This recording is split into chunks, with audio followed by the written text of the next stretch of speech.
While many of us know about Area 51 and Dulce Base, the truth is there are more secret bases than you could ever imagine. 3 years ago, the CIA finally admitted the existence of Area 51, but many people around the world already knew about it and the mystery and secrecy behind it. Area 51 is just one of the many out there, but interestingly, most secret bases aren't constructed on land, but deep under the oceans. Creating underwater bases is probably much more efficient than creating them on land.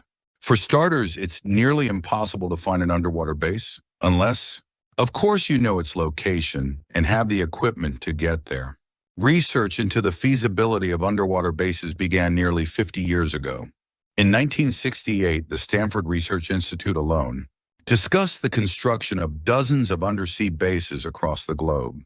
The study, entitled Feasibility of Manned and Bottom Bases, proposed a series of locations and plans to construct some of the most incredible underwater bases mankind had ever not seen, according to a study written by Warfield and Parkinson from the American Institute of Aeronautics and Astronautics in 1968.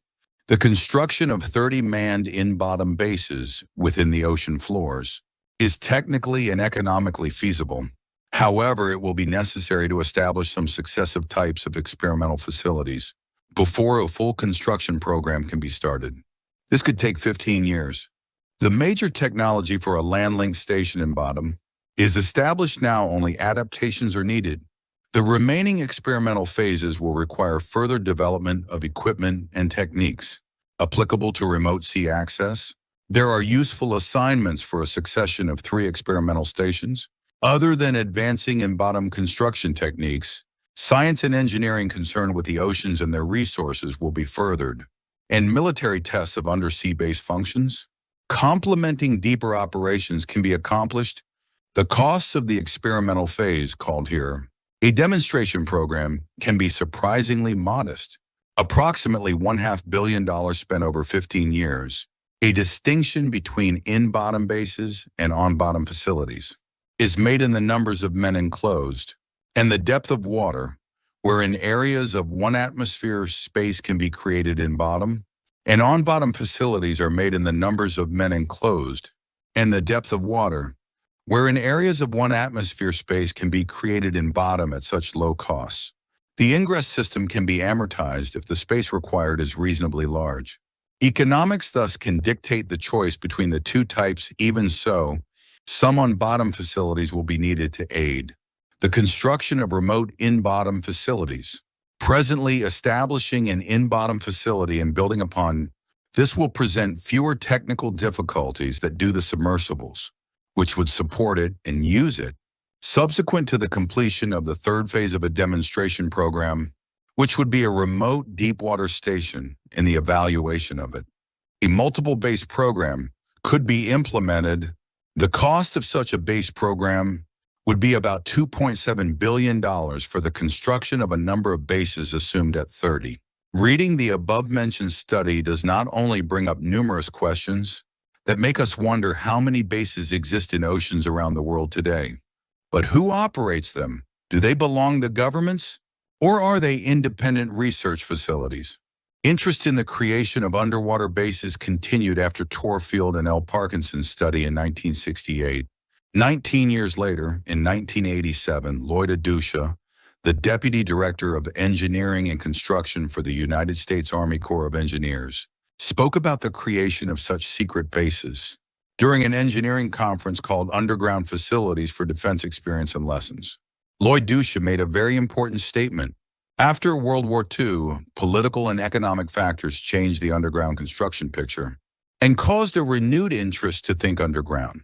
As a result of this interest, the Corps of Engineers became involved in the design and construction of some very complex and interesting military projects. Although the conference program indicates the topic to be underground facilities for defense experience and lessons, I must deviate a little, because several of the most interesting facilities that have been designed and constructed by the Corps are classified. The truth is that we will perhaps never know what exactly lies underneath our oceans, but we can almost say with certainty that secret underwater bases exist and are not something new. They have existed for years and will continue to operate in the distant future. The secret base, hidden beneath Greenland's glaciers, is once again drawing attention following the emergence of President Trump. If Trump's plan to purchase Greenland becomes a reality, controversy surrounding the existence and purpose of this base is likely to intensify. As Trump floated plans to purchase Greenland, speculation intensified around the existence and purpose of this covert installation. Camp Century, located in Greenland, was a United States military and scientific research base in the Arctic, approximately 240 kilometers east of Patuxent Space Base. Although it was initially promoted as a glacial military outpost and scientific research base, its true intent was primarily military. According to declassified documents released in 1996, Camp Century served as a preliminary installation for Project Iceworm, a top-secret plan to build an extensive network of nuclear missile launch facilities capable of surviving a first-strike attack. Recently, NASA's Gulfstream 3 aircraft, equipped with the Advanced Uninhabited Aerial Vehicle synthetic aperture radar system, detected unexpected remnants of the military base beneath Greenland's ice. Though compact in size, this radar system simulates the capabilities of a much larger radar by compiling repeated flight path observations, enabling highly detailed imaging. The radar system sends signals of various wavelengths into the ground and collects reflected data to generate near 3D images. This technology is used to analyze geological shifts caused by events like earthquakes, volcanic activity, or glacial movement. Camp Century, located about 30 meters beneath the ice, was first constructed in 1959 during President Eisenhower's administration. While publicly described as a research facility, it was actually built to house nuclear missiles aimed at the Soviet Union. As part of Project Iceworm, Camp Century was designed with 21 tunnels and 600 nuclear missile storage and launch compartments. It operated year-round as a polar research center beneath the ice sheet, with a peak summer population of nearly 200 personnel. The facility featured comprehensive infrastructure to ensure a safe and comfortable environment for researchers. Living quarters provided comfort, while recreational halls and a theater offered entertainment. A library and hobby shop supported study and leisure activities. The base also included a clinic, an operating room, and a 10-bed infirmary to provide medical care. Camp Century was operational from 1959 to 1967, spanning approximately 3 kilometers in total length and powered by a nuclear reactor. It was eventually abandoned when it became evident that the ice sheet was far less stable than originally anticipated, rendering the missile-based concept unfeasible. The project was ultimately discontinued.